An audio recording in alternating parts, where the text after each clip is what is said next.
Well, apparently we don't have enough criminals, terrorists and rapists here in Europe. We do have quite a few, but unfortunately it's not enough for our politicians' liking. So we're having to import them wholesale from the Muslim third world, which, being what it is, has plenty to spare.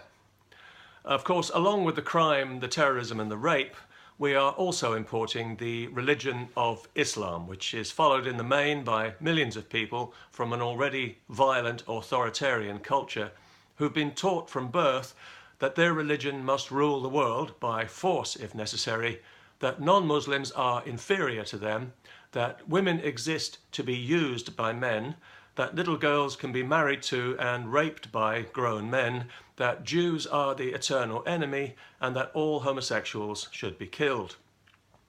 So, yeah, let's flood our emancipated liberal society with millions of those people and see what happens.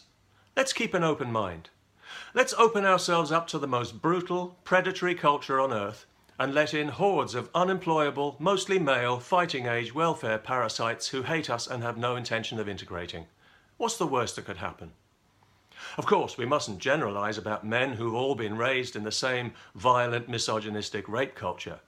We have to assume that the moment they set foot in Europe, they magically develop civilised liberal values like us, or we'll be racists.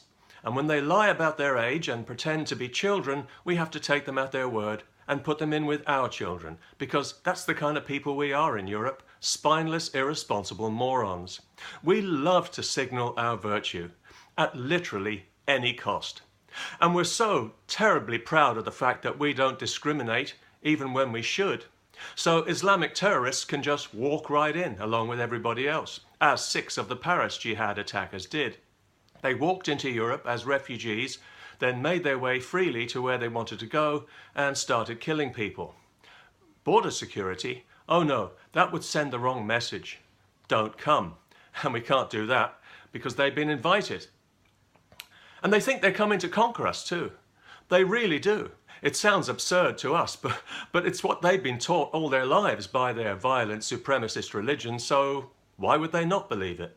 And they keep telling us too, but we don't want to hear it because it's just too outlandish an idea for us to take seriously, like 9/11 or something.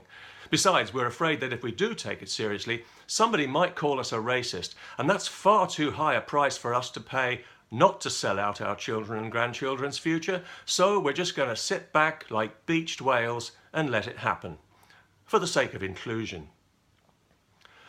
The countries in the south of Europe are getting the worst of the invasion, and Italy is at bursting point because left-wing activist boats are being allowed to pick up migrants from traffickers and act as a virtual illegal ferry service to Europe. If the Italian government had any regard at all for its own people or for the rule of law, all those boats would be seized and scuttled and everybody on them thrown in jail. But the Italian government doesn't want to stop the invasion. It wants other countries to reopen their borders and accept their share of the nightmare.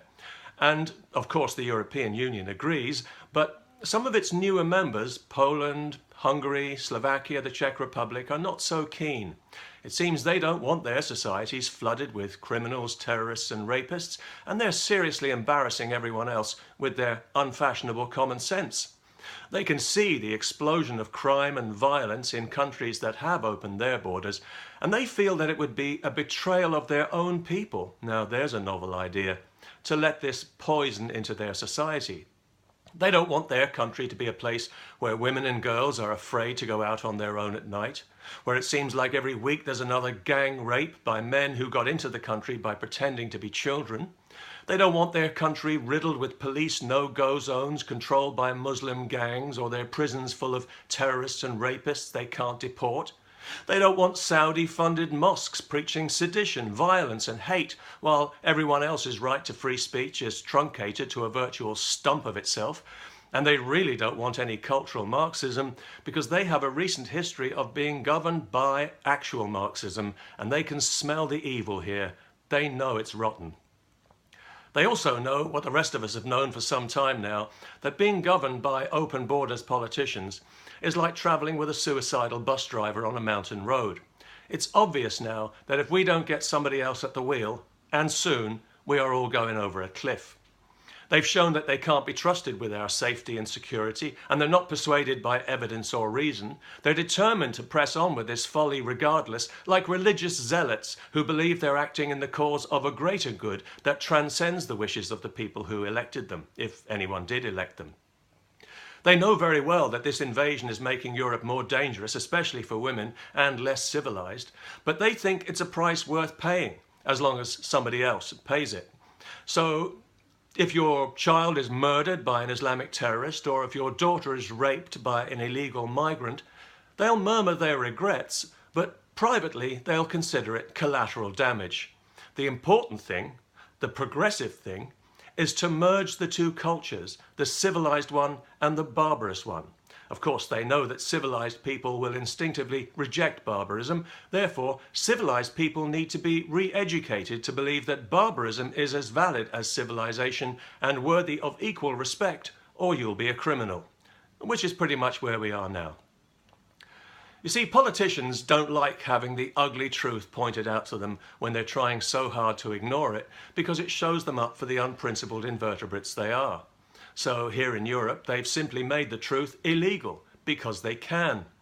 We don't have a First Amendment here, so free speech means whatever they say it means, and that means we don't have free speech at all. It seems we got rid of the Iron Curtain only to replace it with an iron lid. Because several European countries have now prosecuted their own citizens as criminals for expressing the wrong opinion about the mass illegal Muslim invasion that's being forced upon us. Earlier this year, a man in Austria was sentenced to 5 months in prison for expressing the opinion that Islam is at war with the West, when it's painfully clear to everyone that Islam is very much at war with the West. Only a fool or a judge could deny it. Islam is our sworn enemy, and that's not me saying that, it's Islam saying it. Read the Quran and see for yourself. It's a virtual declaration of war against the rest of humanity.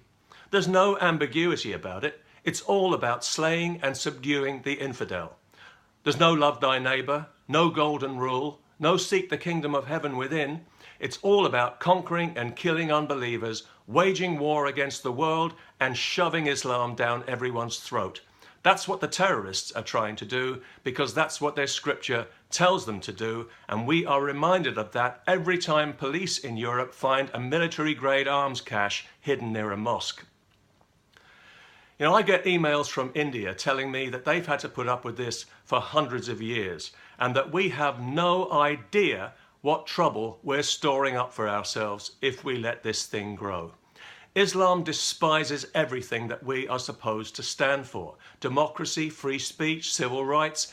It would abolish them all given half a chance.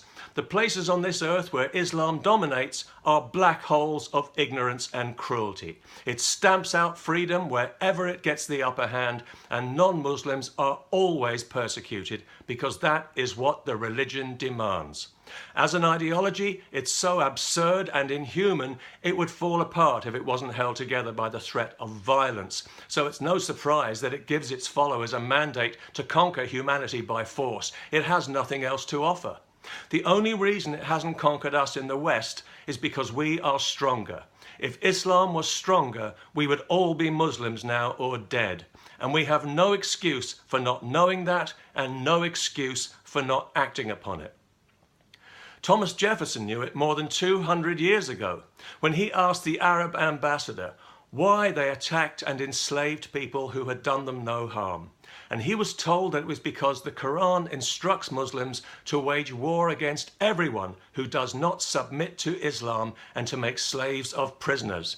He was also told that every Muslim who dies in this cause will go to paradise. Ring any bells? So this jihad terror insanity that we see today is nothing new. It's not some sudden aberration. It's not based on a misunderstanding or wrong interpretation of scripture. It is not the corruption of a great religion.